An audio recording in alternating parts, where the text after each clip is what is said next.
A ver, hoy vamos a meternos de lleno en uno de los episodios económicos más, digamos, polémicos de la historia moderna de México. Y lo curioso es que para entenderlo no nos vamos a ir directo a los 90, no. La historia, de hecho, empieza con un discurso muy reciente que dio mucho de qué hablar. Hace poco, en un foro, allá en España, el expresidente mexicano Ernesto Zedillo dijo esto, que los gobiernos populistas empobrecen. Y claro, se armó un debate tremendo en México. Digo, no es para menos. Él estaba como que dando lecciones de economía y, bueno, a mucha gente no le cayó nada bien.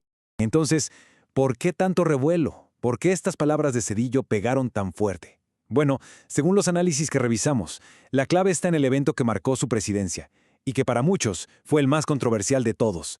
Y para entender de qué va todo esto, tenemos que viajar en el tiempo. Vámonos a ese momento que en México se conoce precisamente como el error de diciembre. Fíjense en esto. Apenas 19 días. 19. Eso es todo lo que llevaba Zedillo como presidente cuando la economía mexicana, ¡pum!, se desplomó. O sea, estamos hablando de una crisis brutal que llevó a una devaluación masiva del peso, un caos total que le cambió la vida a millones de personas. Pero a ver, esta crisis no salió de la nada. Los análisis que hay del tema apuntan a que no fue del todo una sorpresa. Para entender de dónde vino, hay que ver lo que pasó justo antes de que Zedillo llegara al poder. Hubo una decisión clave que básicamente preparó el escenario para todo lo que vino después. Nos referimos, claro, a la administración anterior, la de Carlos Salinas de Gortari. Y la política clave aquí fue la privatización de los bancos. Ahí empezó todo. Así es. El gobierno vendió todito el sistema bancario nacional. La idea, supuestamente, era mejorar el servicio y la eficiencia, pero aquí es donde empieza lo interesante.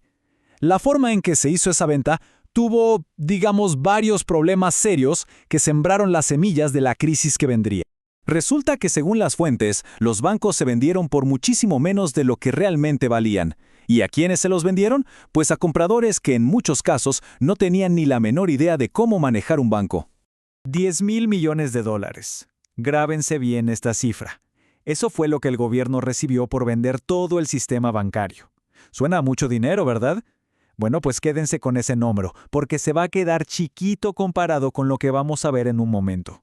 Y bueno, como era de esperarse, este manejo tan imprudente nos lleva directo al famoso rescate. ¿Qué pasó? Pues que los nuevos dueños de los bancos se pusieron a prestar dinero a diestra y siniestra, sin cuidar los riesgos, sin pedir buenas garantías y muchas veces prestándole a sus propios amigos y socios. Y claro, esa cadenita de malas decisiones llevó a una situación que ya no se podía sostener. Los bancos estaban a punto de quebrar. Y es ahí cuando entra el gobierno de Zedillo, ya en el poder, y pone sobre la mesa una solución que, hasta el día de hoy, sigue siendo un tema súper polémico en México. ¿Este mecanismo de rescate seguro le suena? El FOBAPROA, que después se convirtió en el IPB. ¿En qué consistía en palabras sencillas? Pues en que el gobierno absorbía todas esas deudas malas de los bancos. O sea, se rescató a los banqueros, no a los ahorradores. Y la deuda privada de unos pocos se convirtió en la deuda pública de todos los mexicanos. Y aquí viene la cifra que les pedí que recordaran. El costo de este rescate, 100,000 millones de dólares. 100,000. Ese fue el precio estimado que pagó el gobierno para comprar toda esa deuda basura de los bancos que se habían privatizado. A ver, hagamos la matemática, que es muy simple.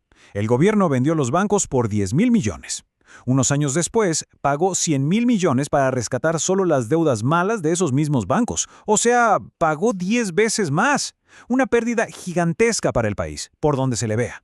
Y lo peor de todo es que las consecuencias de este rescate no fueron algo pasajero. No, esto creó una carga financiera pesadísima, una deuda que se iba a extender por generaciones. Es que el rescate se financió con bonos del gobierno a larguísimo plazo. Esto no fue un préstamo de un año para otro. La estructura de esa deuda estaba diseñada para pagarse por décadas y décadas. Y cuando digo décadas, no exagero. Se calcula que los últimos pagos de esta deuda del rescate bancario se van a terminar de hacer hasta el año 2070. 2070. Es una deuda que va a durar casi un siglo. Y ojo, que no solo fueron los bancos. Durante el gobierno de Zedillo también se privatizó otra gran empresa del Estado, los Ferrocarriles Nacionales de México. Se dieron concesiones por hasta 50 años. Es otra pieza importante de este legado económico del que estamos hablando. Hay una metáfora que lo resume todo de una forma brillante, que las nuevas generaciones ya no nacen con una torta bajo el brazo, sino con un pagaré de deuda. Es una imagen muy potente, ¿no?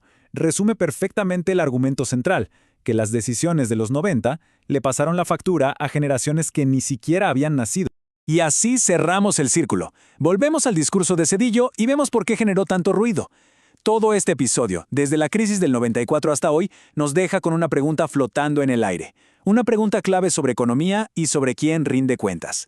Cuando la deuda de unos cuantos se convierte en la deuda de todos, ¿quién asume al final la responsabilidad?